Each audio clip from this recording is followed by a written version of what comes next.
Halo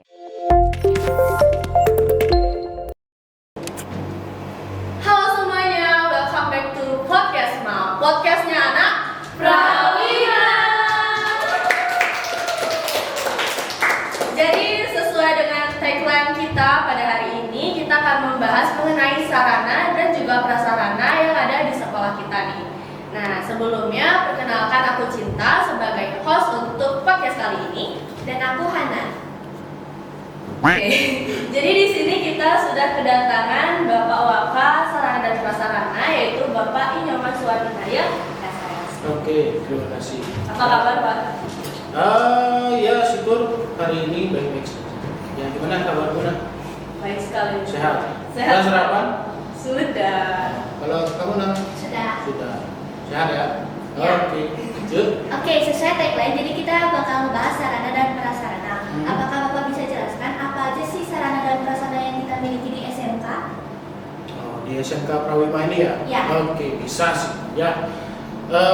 Baik, Nana ya dan Cinta. Jadi di SMK Prawima ini kita ada berbagai sarana dan prasarana ya. Jadi Bapak akan berusaha jelaskan secara detail ya, mulai dari depan ya, pintu depan, yaitu ketika seseorang masuk ke pintu gerbang ya, sudah akan disuguhkan atau dihadapkan dengan halaman depan ya. Di halaman depan yang mana fungsinya itu secara rutin itu dipakai untuk upacara bendera ya, upacara bendera. Dan yang selanjutnya kita lanjutkan ke sarana kawasan suci ya, karena di sekolah Prawima itu ada disediakan kawasan suci, yaitu dalam artian kawasan untuk hal yang bersifat religi, keagamaan ya. Ada parahyangan atau puranya sekolah ya, itu di lantai 2. Oke, di lantai 2. Terus keluar dari areal suci lantai 2 dari parahyangan pura sekolah itu ada parahyangan lagi yang berupa patung Dewi perwujudan beliau Dewi Saraswati ya, dan dilengkapi dengan balai kukul ya sebagai pelengkap sarana wilayah suci. Ya, sekarang if you go down, ya public saja ya, if you go down you will see one pond ya, kamu turun tangga, kemudian kalian akan melihat, seseorang itu akan melihat kolam ikan ya, kolam ikan lengkap dengan waterfallnya ya. Oke, ya mungkin di kolam itu ada ikan, ya berbagai jenis ikan ya, ikan megalodon gitu. Nah, kalau ikan ya, ikan, jadi ada berbagai jenis ikan yang menghiasi kolam tersebut. Terus lanjut turun lagi ya, masuk ke halaman tengah depan lagi, itu ada patung Ganesha yang disucikan juga ya, dan masih berposisi di areal halaman depan ya, depan sekolah tuh. Ya, terus selanjutnya ada beberapa ruangan pelayanan ya, pelayanan yaitu pertama dari ujung selatan itu ada ruang UKS ya, ruang UKS. Setelah itu sebelahnya ada ruang TU tata usaha, selanjutnya ada ruang kesiswaan dan BK, selanjutnya ada ruang kepala sekolah ya, lorong, dan selanjutnya ada ruang waka, para waka di sana, dan wakil kepala sekolah dan pelayanan pembayaran SPP ya. Dan selanjutnya paling ujung utara itu ada ruang guru ya, yang mana masing-masing ruangan tersebut, ruangan UKS ya, ruangan tata usaha, ruangan kesiswaan dan BK kepala sekolah, dan ruangan waka itu dengan luas spesifikasinya 4 meter kali 8 meter ya, itu lumayan Dan beberapa ruangan itu seperti ruangan kelas sekolah, ruangan tata usaha, ruangan keluarga, itu dan ruang guru itu sudah dilengkapi dengan air conditioner ya, yang atau AC, sudah komplit dengan fasilitas-fasilitas komputer di dalamnya ya, dan jaringan internet. Oke, selanjutnya di sebelah ujungnya ruang guru itu ada gudang ya. Kami posisikan di sana khusus untuk gudang chemical ya, atau obat-obatan. Obat-obatan yang di sini bukan obat kesehatan, bukan ya. Ini alat kebersihan ya, obat kebersihan ya, pel, obat keramik kamar mandi dan lain sebagainya itu kita simpan di sana, penyakit di sana. Terus sebelahnya itu ada dapur, ya dapur sekolah ceritanya, karena ya ceritanya dapur, karena konsepnya di sini konsepnya seperti tata ruang kehidupan kita di Bali, ya itu dapur ya, dimana di sana difungsikan sebagai tempat untuk menata upacara-upacara yang bersifat keseharian dalam agama Hindu yang diperuntukkan untuk di sekolah. Ya, terus di lantai 2, nah ini untuk fasilitas belajar siswa, ya pembelajaran. Jadi kita di sekolah Prawima memiliki ruang belajar 18 dengan spesifikasi luas ruangan itu adalah 9 meter kali 8 meter. Ya, itu yang sudah dilengkapi dengan ya fan, hanging fan ya, atau basahan gantung, tempat tulis ya seperti biasa, sudah pasti ada bangku dan meja belajar ya, meja guru dan lain sebagainya. Terus kalau tidak salah dan kalau Bapak tidak lupa ya, itu jumlah jendelanya kalau tidak salah itu 16 jendela. Jadi sirkulasi udara cukup lah untuk sirkulasi udara.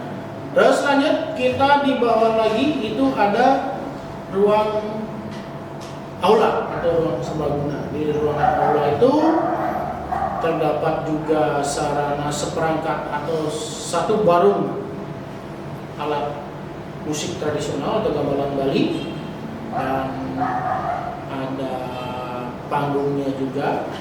Terus ada juga rak yang menyimpan alat-alat kesenian dan piala-piala prestasi yang telah diperoleh oleh siswa-siswa, baik itu bersifat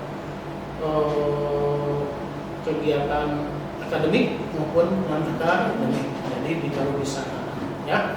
Kalau alat keseniannya itu atau di rak itu yang tersimpan ya ada beberapa topeng tradisional Bali ya, mungkin ada topeng tua, topeng Sidokarya dan lain sebagainya, itu di sana ditaruh. Dan ada juga hiasan tarian ya, tarian kalau tidak salah itu tarian Puspanjali kalau tidak salah ya. Tuh. Terus lanjut ada halaman tengah ya, halaman tengah. Dan selanjutnya di sebelah aula itu, sebelah baratnya aula ada kantin. Nah, sebelum ada kantin itu ada gudang. Nah, ada gudang, dan gudang itu diperuntukkan untuk menyimpan stok kursi dan meja belajar siswa. Jadi itu ada stoknya, ada cadangannya. Ya, kalau ada yang rusak, hari ini ada yang kerusakan, biar tidak terkendala, jadi cepat kita lakukan penggantian dan sirkulasi ya. Terus di hadapan ya sekitar 10 meter dari kantin seberangnya itu ada perpustakaan dengan luas ya sekitar 7 meter kali 7 lah, 7 kali 7, dan sebelahnya ada gudang juga, itu khusus gudang untuk penyimpanan buku-buku atau sumber-sumber bahan ajar yang baru dan yang sudah tidak terpakai. Itu disimpan dikit di sana terlebih dahulu sebelum ada penghangusan ya, buku-buku tersebut harus melalui prosedur ya, berita acara. Oke, lanjut. Sebelahnya itu ada areal parkir dan area bisa dikatakan rest area ya, tempat untuk istirahat dari untuk para siswa. Dan ada di ujung barat itu ada 2 bangunan yang berlantai 3 ya. Di bagian selatan itu ruang praktek, bagian utara juga lab ya. Yang kita mulai dari lantai dasar di sisi timur, lantai dasar sisi timur itu adalah labnya praktek Besti Bakery ya, Besti Bakery dengan spesifikasi luas kalau tidak salah itu 8 kali 9 juga ya, 8 kali 9 meter, yang mana di dalamnya sudah tersedia fasilitas yang seperti showcase ya, terus ada microwave ya, ada oven yang kapasitas bisa bikin kuenya itu atau mengangkat kuenya itu sekitar sekali run itu sekitar 200 kue kalau tidak salah Iya, besar. ya, besar, lumayan besar itu. Terus ada refrigerator atau kulkas ya. Terus ruangan Besti Bakery itu juga dilengkapi dengan air conditioner AC yang berkapasitas 1,5 PK. Yang mana tujuannya biar tatkala ada praktek ya, ketika mereka membuat adonan dan menyimpan adonan tersebut tidak cepat keras gitu. Ya, itu tujuannya ada. Terus di seberangnya itu ada ruang praktek masih di lantai dasar, lantai 1 itu ada ruang praktek laundry. Ya, di dalam ruang praktek laundry ya, spesifikasi ruangannya atau luas ruangan ya masih sama 8 kali 9 ya. Terus di dalamnya juga sudah dilengkapi dengan mesin pengering dengan kapasitas 20 kg ya, mesin pengering pakaian. Terus ada mesin cuci ya, 2 buah mesin cuci. Terus ada setrika manual dan setrika uap ya. Terus di dalamnya juga ada gudang ya, gudang khusus untuk penyimpanan chemical untuk laundry ya. Lanjut kita naik ke lantai 2 ya, masih di gedung praktek selatan. Lantai 2 itu ada kitchen, ruang praktek kitchen ya, untuk jurusan tata boga. Jadi di ruang praktek kitchen itu spesifikasi ruangannya sekitar 12 kali 8 16 kali 8 ya, 16 meter kali 8 meter ya, yang mana itu terbagi 2, 4 kali 8 nya itu sebagai cool kitchen ya, terus 12 kali 8 nya itu sebagai hot kitchen. Nah, di cool kitchen ya seperti biasa di sana sebagai tempat penyimpanan dokumen dan showcase dan lain sebagainya ya. Terus freezer, dan di hot kitchen-nya itu ada ya 4 buah kompor yang berkapasitas, 2 buah kompor atau stove yang kapasitasnya stove-nya itu kapasitas 16 tungku kalau tidak salah ya, 16 tungku.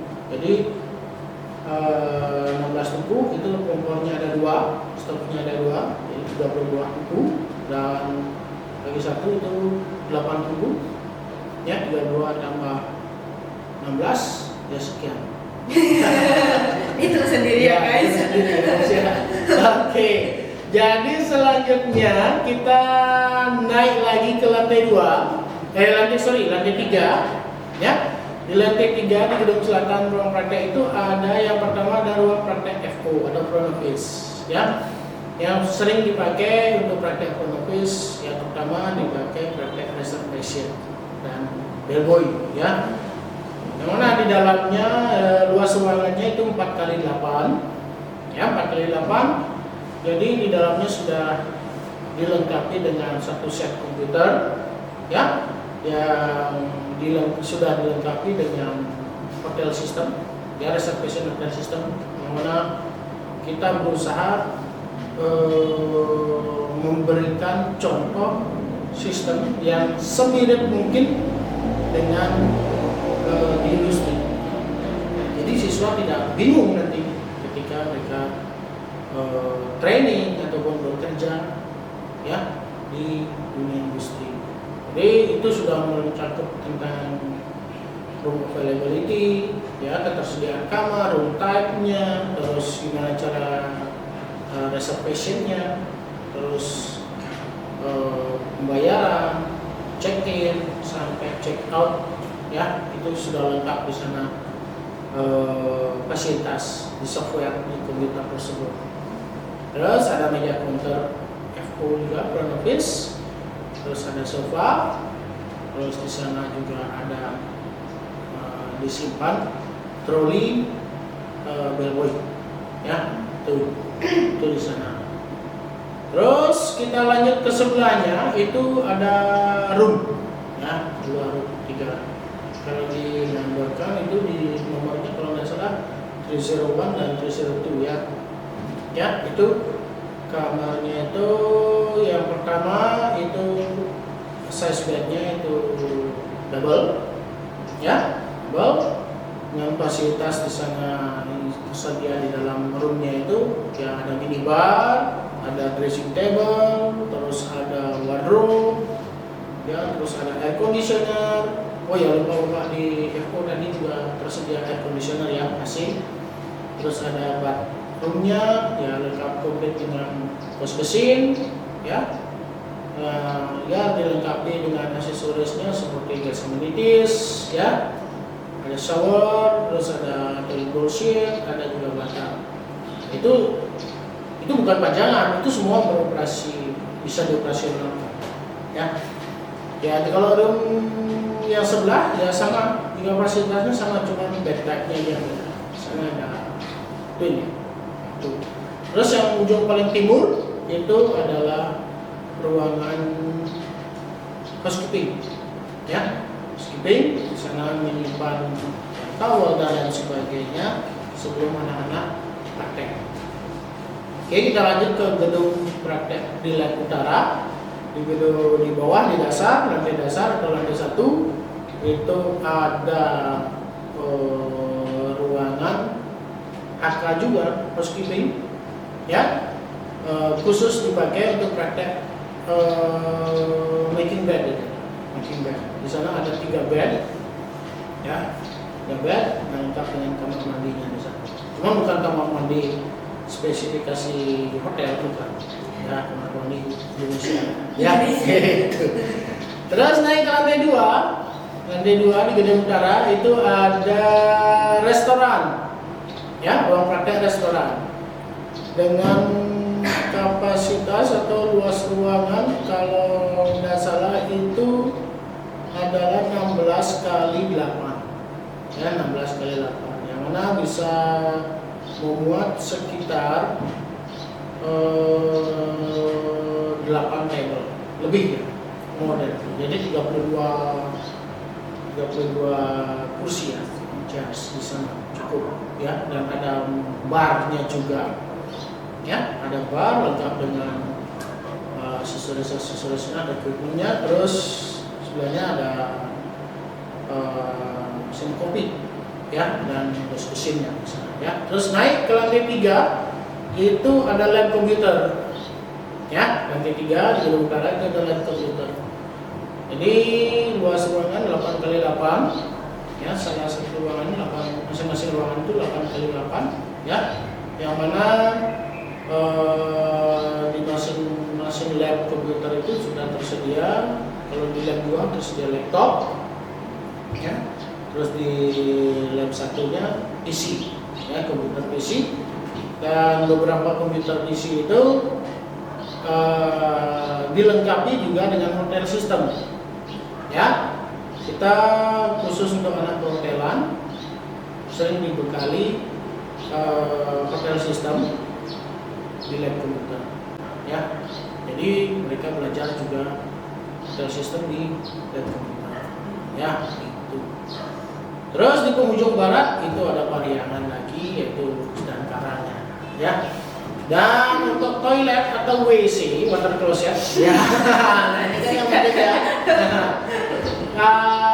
WC di sisi timur gedung praktek utara itu ada salah satu toilet pria yang bisa berkapasitas 6 sampai 8 orang. Ya sekali masuk. Pria ini ya, pria ya. Oke. Terus di gedung selatan di lantai bawah, lantai 1-nya itu ada 2 toilet, 2 WC ya untuk siswa juga. Terus di gedung timur itu ada 2 WC siswa ya, pria WC siswa untuk wanita di sisi selatan, untuk pria di sisi utara. Terus di belakangnya aula ada 1 WC juga ya untuk guru, untuk guru.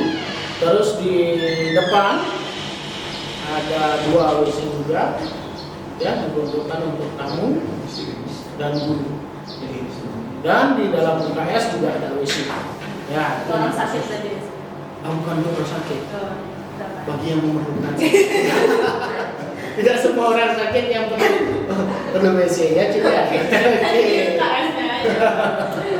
Ya, itulah. Ya, kira-kira seperti itulah gambarannya ya. Gambarannya kalau memang ya kurang lebihnya seperti itu. Ya, Bapak tidak bisa mendetail sekali. Ya, kita juga melengkapi dengan wastafel ya. Ya, tempat cuci tangan bagi siswa itu sudah kita sebar sekitar 1, 2, 3, 8 dan di depan lagi 3, 11 ya, 11 itu. Udah komplit lengkap setiap hari. Kok bisa begini?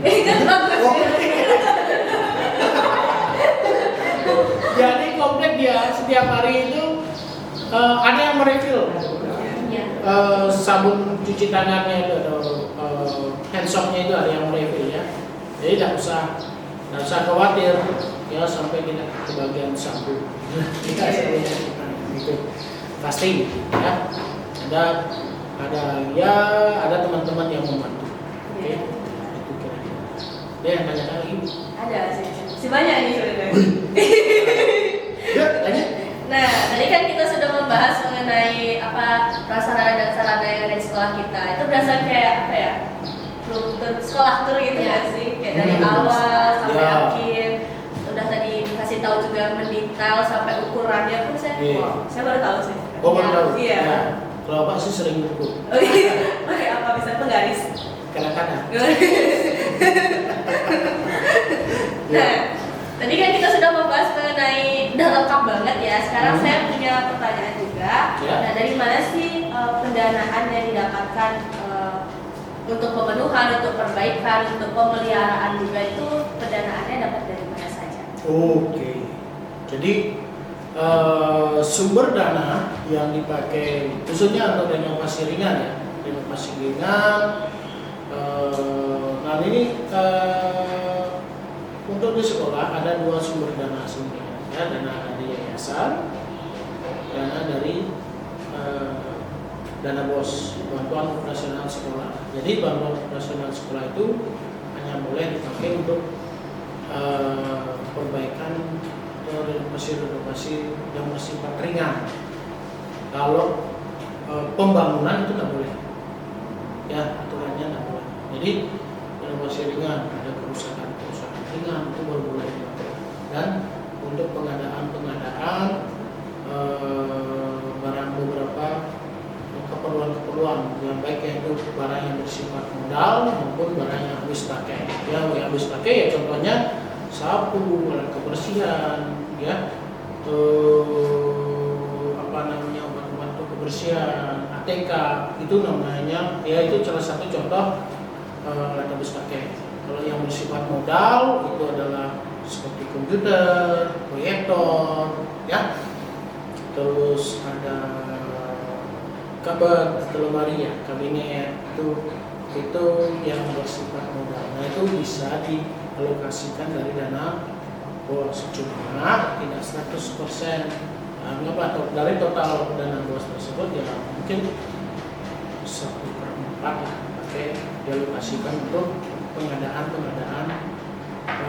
barang-barang tersebut. Kalau pembangunan itu memang harus dari yayasan ya, itu ya gambaran umum lah alur dana ya. Nah, tadi kan udah dijelasin tuh apa aja prasarana dan sarana di sekolah. Nah, dijelasin juga dananya apa, kira-kira bagaimana sih alur daripada perencanaan pemenuhan ataupun pengadaan sarana dan prasarana di sekolah? Apakah ada yang mengutamakan sesuatu atau gimana? Oh, ingin ditambahkan atau gimana gitu? Ya, Bapak jelaskan dulu alurnya ya. Kalau ingin ditambahkan sih banyak keinginannya, pasti, ya kan? Iya, benar. Saya orang namanya keinginan. Kan? Keinginan itu kan, ya pemikiran manusia itu nggak ada batasnya. Ya? Iya. Oke, nah sekarang Bapak mau jelaskan dulu proses sedikit ya, memberikan gambaran proses pengajuan barangnya. Jadi kami mengajukan, membuat dulu untuk, anggaplah sekarang kami ingin melakukan pengadaan untuk tahun 2025, ya kan? 2020 sekarang tahun 2024, hampir di penghujung tahunnya. Jadi bulan-bulan ini kami sudah melakukan koordinasi dengan beberapa teman, baik itu di keprodian, ya keprodi para prodi, para wakil yang lain, ya TU dan lain sebagainya. Kami koordinasi, kami mendata daripada keperluan mereka, ya. Habis itu kami kumpulkan dan kami akan bahas. Kami bahas itu untuk merancang KRAS, ya KRAS sekolah yang akan anggaran sekolah yang akan diajukan tahun depan, ya 2025. Nah, terus kalau untuk apa yang ingin ditambahnya, itu kami harus menyesuaikan dulu dengan kepentingan atau keperluan, ya, dan menyesuaikan dulu dengan keadaan keuangan sekolah. Itu harus, itu nggak bisa cukup kita mengajukan, ya contoh mengajukan perubahan bentuk daripada ruang praktek, itu nggak bisa, ya. Jadi harus ada perencanaan, ya, perencanaan dan dibahas dengan bapak kepala sekolah. Kalau sudah deal, lalu baru kita belum jalannya. Kita tentukan kapan bisa merealisasikan rencana tersebut. Cocoknya di bulan apa? Gitu. Ya harus, nggak bisa, mohon maaf, nggak bisa kayak kita mau rekreasi, kapan kita pengen ngemil, kita ngemil, tidak bisa, ya. Harus tertata, ya. Sama aja kalau Satpras ini sama ibaratnya dengan badan kita. Dan kita makan sudah ditata, ya setiap saat makan terus kan susah. Ini nggak bisa keluar di usia dia. Ada itu gede loh. Ya, oke, ya. Nah, ini mungkin pertanyaannya basic. Ya. Nah, siapa saja sih yang harus bertanggung jawab dalam sarana dan prasarana di sekolah kita? Kalau masalah itu ya semua warga sekolah dan lingkungannya, ya. Iya. Semua warga sekolah, mulai dari jajaran pimpinan, kemsek, ya, kepala sekolah, warga, guru, staf pegawai, dan siswa, dan lingkungannya. Lingkungannya yang dimaksud lingkungan pendukung itu adalah orang tua siswa. Tatkala orang tua siswa juga berkunjung ke sekolah, wajib juga menjaga sarana prasarana yang telah disediakan di sekolah, karena sarana prasarana yang ada di sekolah itu bersifat hak guna pakai, bukan hak kepemilikan. Ya, yang Bapak maksudkan di sini adalah hak guna pakai. Kita berhak dan memakai dan menjaga sarana tersebut agar tetap bisa difungsikan sesuai dengan fungsinya. Kalau hak milik ya bukan selesai pakai dibawa pulang, selesai pakai dirusak, bukan itu. Ya, itu. Jadi seluruh warga sekolah wajib menjaga dan lingkungan. Ya, itu. Oke. Ya, lagi. Nah, kan tadi Bapak udah bilang sarana dan prasarananya. Apakah menurut Bapak sarana dan prasarana yang ada di sekolah itu sudah cukup lengkap? Dan apakah juga sebelumnya di sekolah ini pernah terjadi perilaku yang tidak bertanggung jawab seperti tidak menjaga fasilitas gitu? Bapak jawab dulu yang apakah ada sudah merasa sudah lengkap gitu, merasa. Ya, merasa. Kalau dirasa-rasa karena kita ini manusia, ya ini udah rasanya nggak ada batasannya, ya kan? Sudah ada papan tulis, pengennya, ya. Nah, apakah menurut Bapak sarana dan prasarana yang sudah ada di sekolah kita sudah cukup lengkap? Dan bagaimana jika misalnya ada yang merusak sarana dan prasarana kita? Apa tindakannya itu yang kita lakukan buat mereka yang merusak? Oh, ya. Jadi kalau anak-anak tadi nanya, apakah merasa sudah lengkap?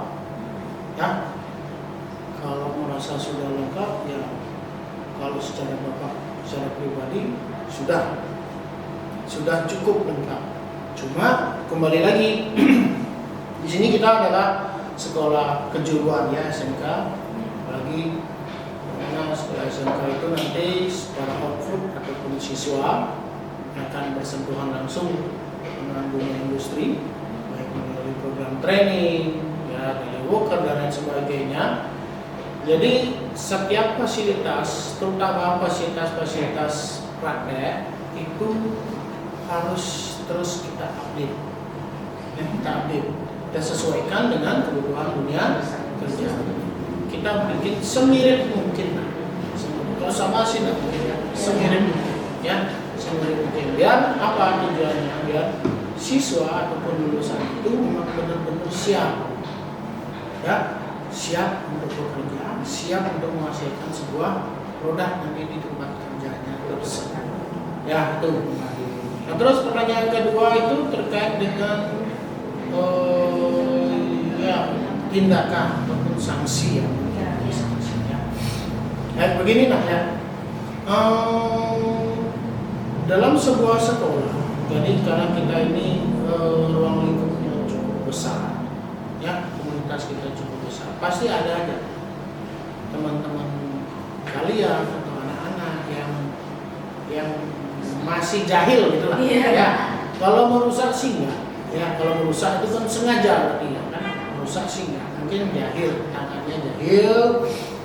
Ya di sini kalau kami menerapkan, kalau versi Bapak ya, mohon maaf nih keluar dulu, dalam kurikulum Merdeka, ya kita sebagai seorang guru itu menghadapi siswa dalam belajar, kita harus tahu dulu anak itu, siswa itu sukanya belajar gayanya apa. Nah ini istilahnya diferensiasi belajar ya, bukan menuruti keinginannya, bukan mungkin cinta lebih suka belajar dengan audiovisual, ya.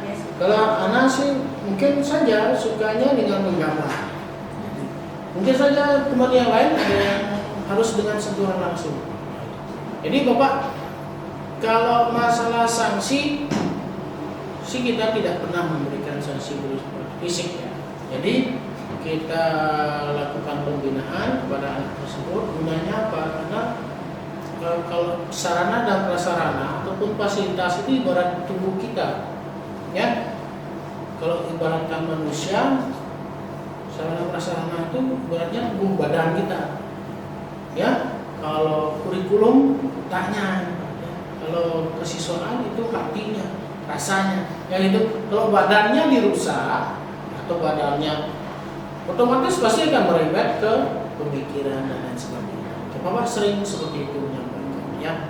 Karena kenyamanan, coba aja bayangkan ya kalau ada siswa yang dengan sengaja jahil mencoret-coret tembok, itu pernah, ya pernah. Ya karena mungkin mereka apa ya istilahnya zaman sekarang, nah mudah-mudahan gabut ya. Itu mereka melakukan hal. Ya naik loss control itu pasti ada. Ya tapi kita sebagai orang yang didewasakan, kami sebagai orang dewasakan di sekolah tidak boleh memberikan sanksi yang bersifat fisik. Ini tetap kami harus membina. Itu bukan sanksi, sih pembinaan, ya, pembinaan terhadap anak-anak yang masih jalan. Karena kenapa? Karena kalau itu keterusan dibawa sampai ke dunia kerja, yang rugi dia juga sendiri. Tidak ada yang akan mau menerima dia di tempat kerja. Seperti itu, ya, kurang lebih seperti itu nah. Oke. Ada lagi yang tanyakan? Ada Bapak. Banyak sekali. Jadi kan tadi kita sudah membahas tentang tindakan yang Bapak atau tim lakukan jika ada anak-anak yang jahil ya, seperti merusak ya. Dalam artian lain tuh kayak tidak memelihara fasilitas dengan baik. Nah, gimana cara Bapak? Ini cara Bapak untuk merawat fasilitas yang sudah ada di sekolah. Oh, cara merawat. Iya. Merawatnya ya harus dirawat setiap hari, setiap saat. Caranya sederhana. Ya, contoh kayak badan kita, biar badan kita terawat bersih dan sehat, kita harus bersihkan kan? Mandi, ya, kalau keringatan dilap, ya kan? Jangan keset juga tenggelam. Dari bawah. Iya, itulah. Jadi demikian juga dengan fasilitas. Ya, contoh sederhana kita membuat ya apa ya istilahnya piket lah, ya piket, ya petugas piket. Jadi setiap hari ruangan kelas dan fasilitas kelas yang ada di masing-masing ruangan belajar itu dijaga kebersihan sebelum dan setelah dipakai, itu harus wajib dibersihkan, ya wajib dibersihkan. Kalau fasilitas-fasilitas yang lain itu ada petugasnya, petugas yang membersihkan, ya ada cleaning service yang membersihkan dan dibantu juga oleh teman-teman pegawai yang lain itu membersihkan, menjaga fasilitas-fasilitas yang lain. Kalau di ruang praktek itu otomatis hampir sama dengan petugas piket. Siswa yang praktek akan diarahkan sebelum memakai ruangan tersebut dicek oleh guru prakteknya, dan setelahnya itu pasti akan dibersihkan sehingga barang itu utuh dalam keadaan seperti semula, dan besoknya kalau dipakai praktek lagi akan berfungsi sebagaimana mestinya. Seperti itu nak, ya itu caranya, ya. Jadi kita terus kalau fasilitas-fasilitas yang lain seperti AC kita rutin 6 bulan sekali kita pasti membersihkan, ya melakukan cleaning dengan mendatangkan orang, ya orang dari luar yang spesialis bisa membersihkan AC, ya oke, gitu saja. Oke. Nah, kan tadi Bapak udah ngejelasin kayak sanksi yang lain-lain. Kira-kira apakah pernah di sekolah ini melakukan sosialisasi dengan cara menghibah kepada seluruh warga sekolah dalam rangka menjaga seluruh sarana dan prasarana sekolah? Kalau itu rutin kita lakukan, ya. Dari awal mereka bergabung di SMK Prawima Pratama Widya Mandala ini, kami di bagian Sampras diberikan waktu oleh panitia biasanya, atau kami meminta waktu biasanya kepada panitia untuk melakukan sosialisasi tentang sarana dan prasarana. Itu biasanya masing-masing wakaf atau masing-masing bagian itu diberikan waktu, ya apa fasilitas-fasilitas yang kita miliki di sini dan apa yang wajib mereka lakukan, baik itu menjaga fasilitas, buang sampah sekalipun. Ya, mungkin nanti kita terkait dengan sampah, mungkin nanti kita ke depan akan melakukan program pemeliharaan sampah, ya. Jadi karena kita sudah memiliki 4 tank atau 4 lubang apa ya, lubang resapan itu bisa kita pakai untuk menimbun sampah organik, ya, dimana bisa kita panen di setiap tahunnya. Jadi sosialisasi itu sudah pasti kami lakukan di awal mereka masuk pasti, dan setiap bulannya kami melakukan himbauan yang mengingatkan melalui para wali kelas, ya, untuk selalu menjaga kebersihan dan diteruskan kepada anak-anak, misalnya daripada lingkungan sekolah, menjaga fasilitas-fasilitas. Dan apabila terjadi kerusakan, ya, kerusakan yang memang rusak karena dipakai, bukan karena sengaja dirusak, ya, karena dipakai, itu agar cepat berkoordinasi dengan kami sehingga pelayanan belajar tidak terhambat, ya. Ada lagi? Masih ada. Masih ada? Ya. Ya, kira-kira lagi 2 pertanyaan lah ya sebelum. Oh, lagi 2. Ya. Kok maunya berapa? 20 lah.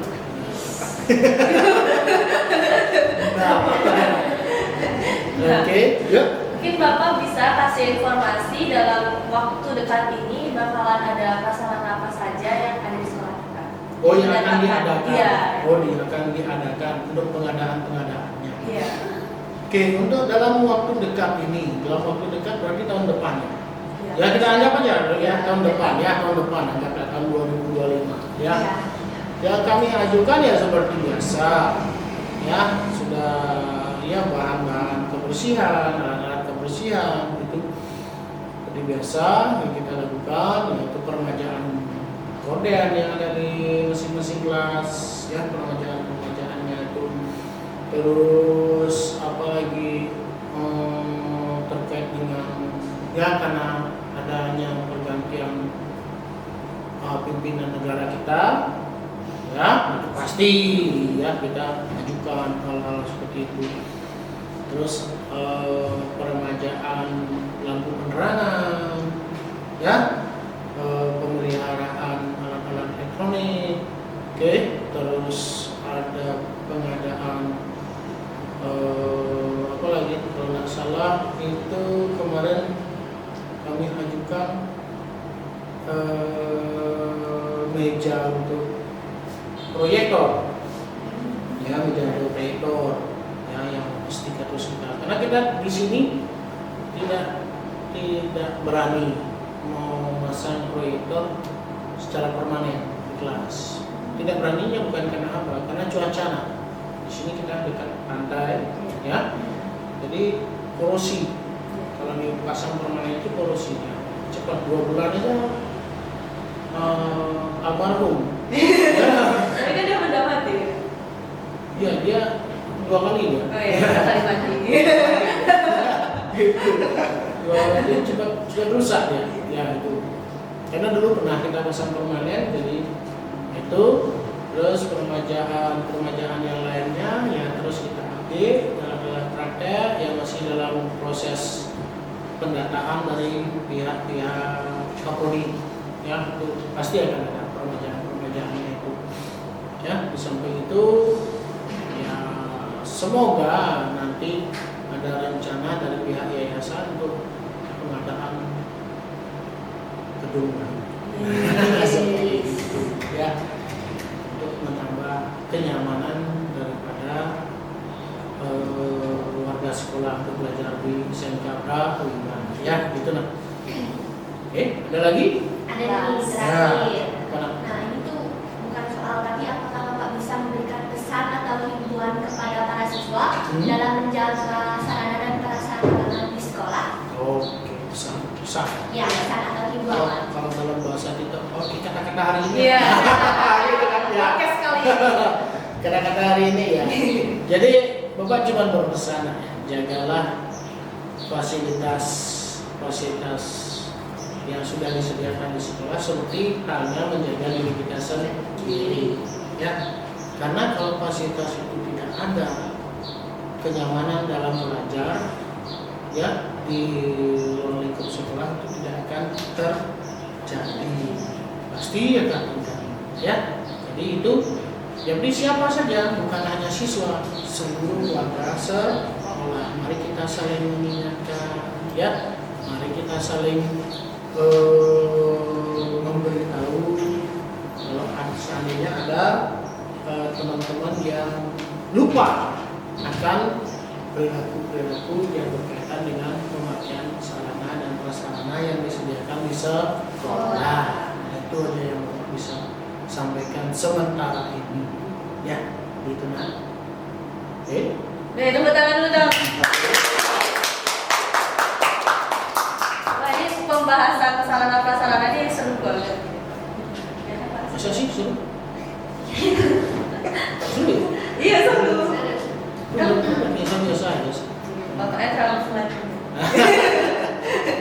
Ya. Oke, jadi teman-teman semua yang nonton podcast kali ini bisa diingat terutama di bagian pesan, harus jaga fasilitas sekolah kita seperti kalian menjaga tubuh kalian sendiri. Jadi jangan apa ya, dikit-dikit rusak, dikit-dikit jahil, itu buat apa? Kalian cuma merugiin diri kalian sendiri. Jadi tadi juga kita udah membahas sangat detail ya, dari sarana dari depan sampai belakang ya, itu benar-benar udah diinformasiin secara detail banget. Jadi buat teman-teman yang mungkin penasaran bisa langsung lihat podcast ini sampai akhir, karena benar-benar pembahasannya nggak terlalu apa ya, boring gitu ya, bisa dibilang nggak boring gitu. Jadi buat teman-teman seperti biasa jangan lupa like, subscribe, share podcast ini karena semua podcast yang kita rangkum itu mengandung informasi dan pastinya pemahaman baru buat teman-teman semuanya. Terima kasih untuk Bapak Nyoman yang sudah bersedia datang di tengah kesibukan yang mungkin sangat padat ya. Ya lumayan padat jalannya. Kan berarti ke sini juga. Macet sih enggak? Ya, tapi Bapak naik motor di sini. oke. Enggak ya. Oke. Terima kasih buat teman-teman yang udah nonton.